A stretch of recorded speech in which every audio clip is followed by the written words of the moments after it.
নমস্কার বন্ধুরা, কেমন আছে সবাই? আদ্রিস কুকিংয়ে আপনাদের স্বাগত জানাই। আজ আপনাদের সামনে নিয়ে হাজির হলাম ইলিশ মাছের ইউনিক একটি রেসিপি নিয়ে।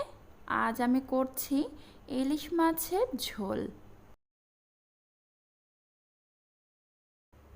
প্রথমে আমাদের লাগছে ইলিশ মাছ। 5 থেকে 700 গ্রামের মতো আমি নিয়ে নিয়েছি ইলিশ মাছটি। এর মধ্যে দিয়ে দিচ্ছি হলুদ, লবণ। হলুদ লবণ দিয়ে আমি প্রথমে মাছগুলোকে ভালো করে মাখিয়ে নেব।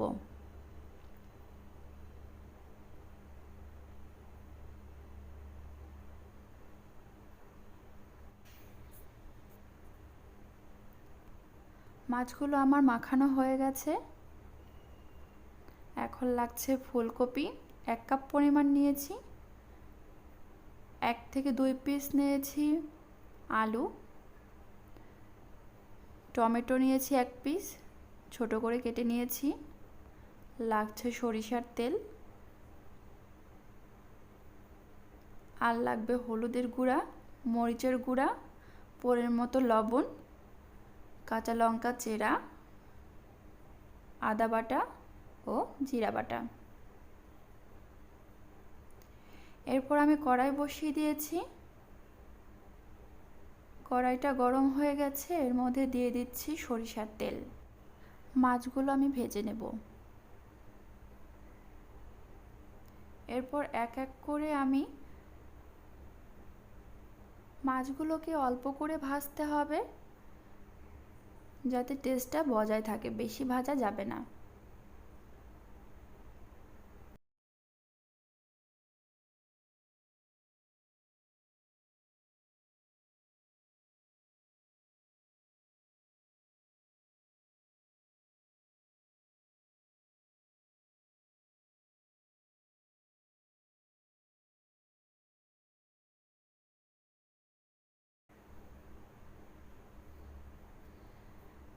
সেম প্রসেসে আমি পরের মাছগুলো ভেজে নেব।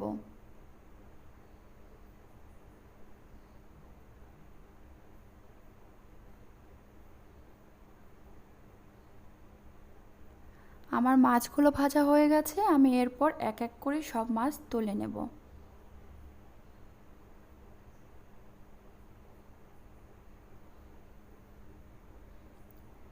এরপর এই কড়াইয়ে আমি দিয়ে দিচ্ছি শুকনো মরিচ,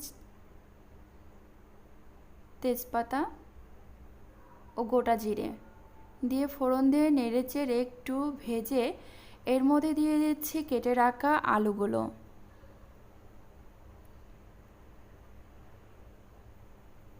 তারপর দিয়ে দিচ্ছি ফুলকপিগুলো।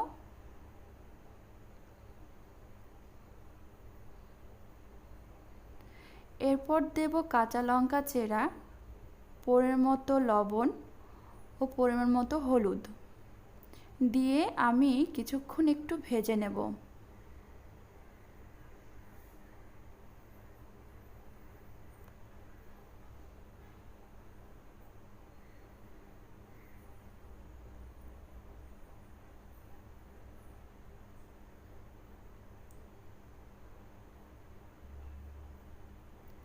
এ পর্যায়ে আমি দিয়ে দিচ্ছি সামান্য পরিমাণে একটু জল।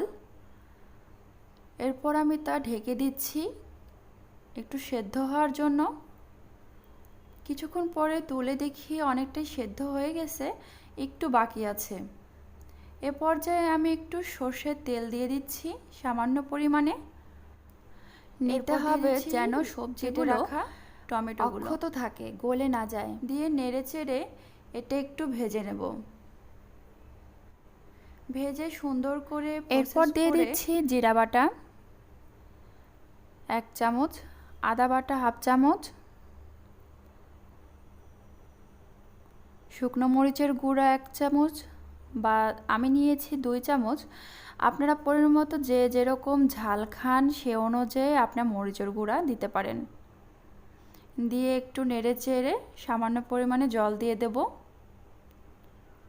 দিয়ে হালকা নেড়ে নেব।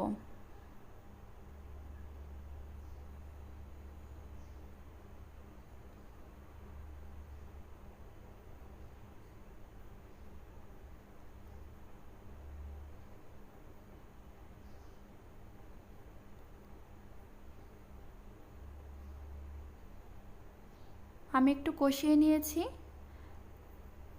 এখন এ পর্যায়ে যতটুকু পরিমাণে জল লাগে ঝোলের জন্য, যে যেরকম ঝোল দিতে পছন্দ করো বন্ধুরা, তোমরা সেভাবে ঝোল দিতে পারো। আমি আমার ফ্যামিলি মেম্বারদের যতটুকু লাগবে ঠিক সেই পরিমাণ মানে জল নিয়ে নিয়েছি। ঝোলে যখন একটু বলক আসবে তখন এর মধ্যে দিয়ে দিয়েছি মাছগুলো, ছেড়ে দিয়েছি আমি, তারপর ঢাকনা দিয়ে দিয়েছি।